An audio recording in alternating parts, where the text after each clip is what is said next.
Hello friends, welcome to AQYS YouTube channel. This session is a part of our quick revision series Prelims Atulya. In today's session, we'll discuss how the constitution can be amended.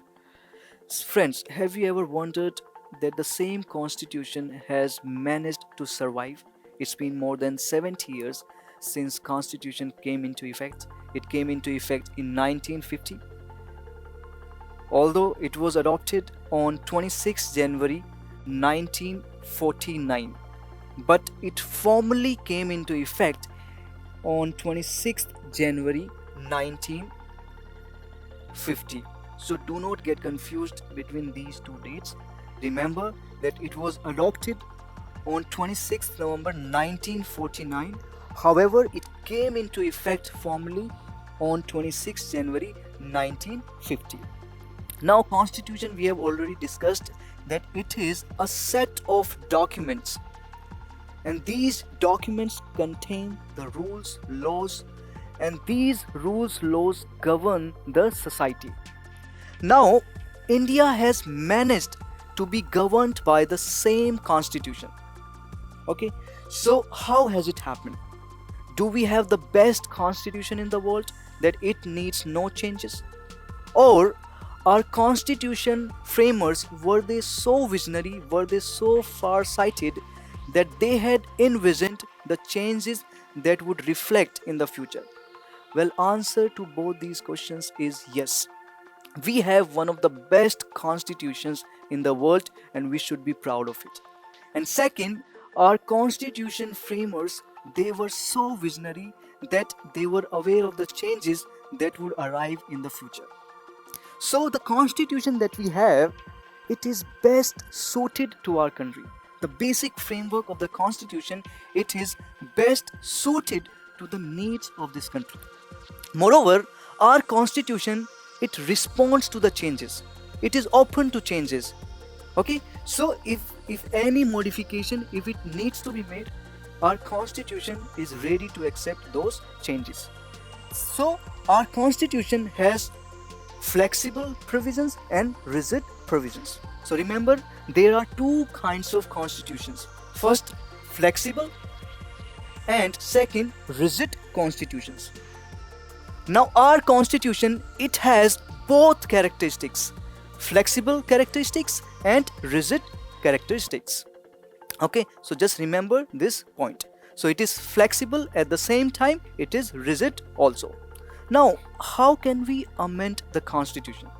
Because if there is some need or some modification are supposed to be made, in that case, what is the procedure? Let's try to find out that.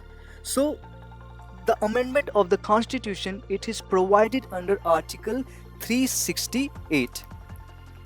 So just remember this article, it contains the procedure of the amendment of the constitution. So there are three ways to amend the constitution. First, you do not need to use the Article 368. You can amend the constitution like an ordinary law. This is the first way. You do not need to use Article 368. Simply, it can be amended by simple majority. Okay, so there are some articles in the constitution which can be amended by simple process, by simple majority. See, the constitution, it was framed by human beings, so some errors are going to be there. So in order to rectify those errors, you need simple majority, you need simple process. Now, for other two ways, you will have to use the Article 368. Okay, so for the second way, you will be needing the special majority. Okay, so the support of two houses, and it can be amended, the constitution can be amended by special majority. This is the second way. And the third way, it is slightly more complex, it is very intricate, because you need a special majority of the parliament, plus you need the consent of the states as well. Let me repeat one more time. For the third way, you need a special majority of the parliament and you need the consent of the state of half, at least half state legislatures. So consent of half of the state legislatures. So just remember, there are three ways. First, it can be amended by simple majority like an ordinary law. You do not need to use Article 368 for that. For second, you will have to use the Article 368 and you will be needing the special majority of the two houses of the parliament. And in the third way, you need the special majority. Besides that, you need the support of the states as well. So there are three ways to amend the constitution. Now, there are some amendments which are merely clarifications, which are merely minor modification. Okay, let me give you the example of 15th Amendment Act.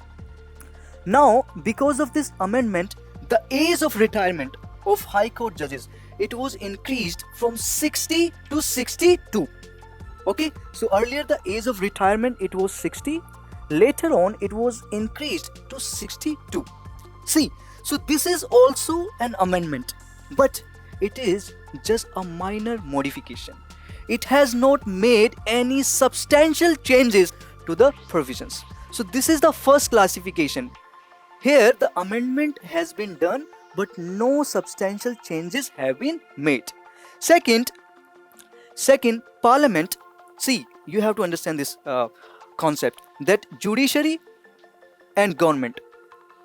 Now these two organs might have different interpretations. And when these different interpretations clash, then there might be conflict. Okay? Suppose judiciary has come up with a ruling and parliament does not agree. Now what the parliament can do, parliament can amend the constitution to overcome the judiciary ruling. Okay? So when the constitution is amended to overcome the ruling of the judiciary, then this is the second classification. Okay, so amendments have been done just to overcome the ruling of the judiciary. Now the third classification is when amendment is the result of the political consensus. It means all political parties, they are supporting this amendment. So generally these amendments are done to reflect the prevailing political philosophy, to reflect the aspirations of the society. So these amendments are the result of prevailing political philosophy and aspirations of the society. And the example is anti-defection law. And we have already discussed anti-defection law a couple of times. You can watch the video. Now, let's talk about the basic structure theory. See, this theory, it was advanced by judiciary in Keswananda Bharati case in 1973. And this ruling, this judgment, it has contributed to the evolution of the constitution. Okay, so this basic structure theory, it sets the limits on the power of the parliament. So there are some provisions in the constitution. These provisions cannot be violated, cannot be modified, cannot be changed by the parliament. And these provisions form the part of basic structure. These provisions are the part of basic structure of the constitution, and these provisions cannot be changed, modified or violated by the parliament. Let me try to make you understand one more time that there are some articles, there are some provisions in the constitution which form part of basic structure of the constitution, and these provisions cannot be modified by the parliament. Okay, so parliament can amend the constitution as long as they are not affecting, they are not violating the basic structure of the constitution. Okay, so judiciary is the final authority to decide this thing, whether they are violating the basic structure or not. Okay, so this ruling, it places the final authority on the judiciary to review the law, to review the legislation enacted by the parliament. Now, let me tell you, I have provided some important amendments. Okay, you can go through these slides.